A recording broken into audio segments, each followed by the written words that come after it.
He was tired, not the kind of tired that sleep could fix. 5,000 years will do that to you.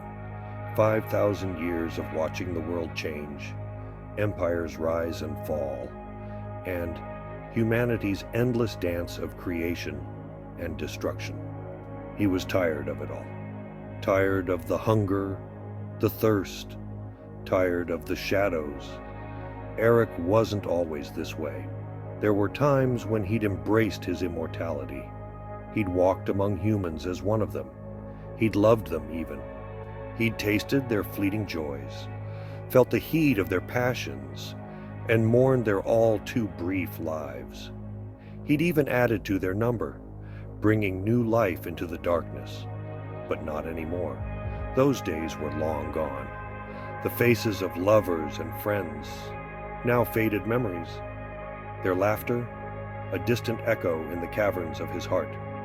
He was alone, a relic of a forgotten age, hiding in plain sight.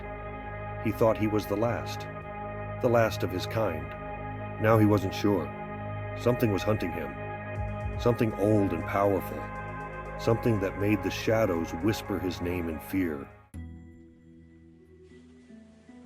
It started subtly, a flicker of movement in the periphery, the faint scent of decay where there should be none.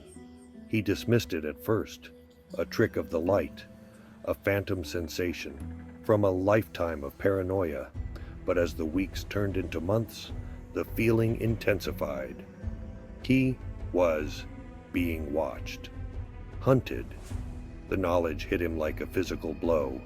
He, who had stalked the night for millennia, was now the prey.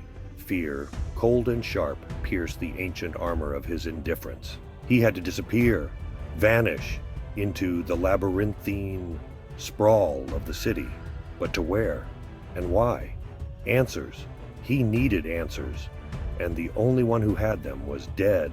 Detective Michael Harris, a good man, in his own way, too curious for his own good.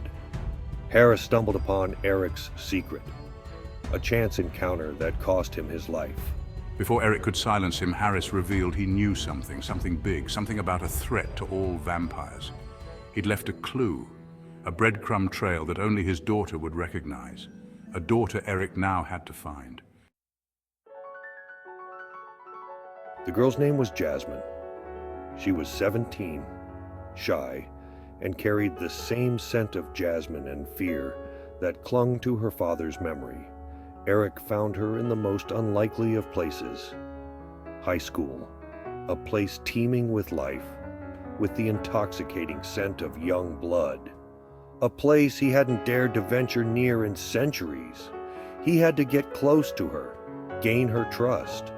But how? The years had not been kind to his social skills. He hadn't interacted with so many humans, let alone teenagers, in longer than he cared to remember. He enrolled. An absurdity, really. A 5,000-year-old vampire posing as a high school student. Yet, here he was, using a fabricated identity, a carefully crafted persona of a brooding, yet harmless, loner. It was laughably easy. He found her by the library, her nose buried in a book. Her dark hair cascaded down her shoulders, her eyes a mirror of her father's, filled with an intelligence that belied her age. She was everything he wasn't. Innocent, vulnerable, alive. He felt a pang of something unfamiliar. Regret, guilt.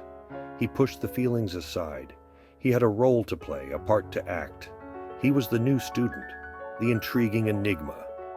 And she, his unsuspecting target.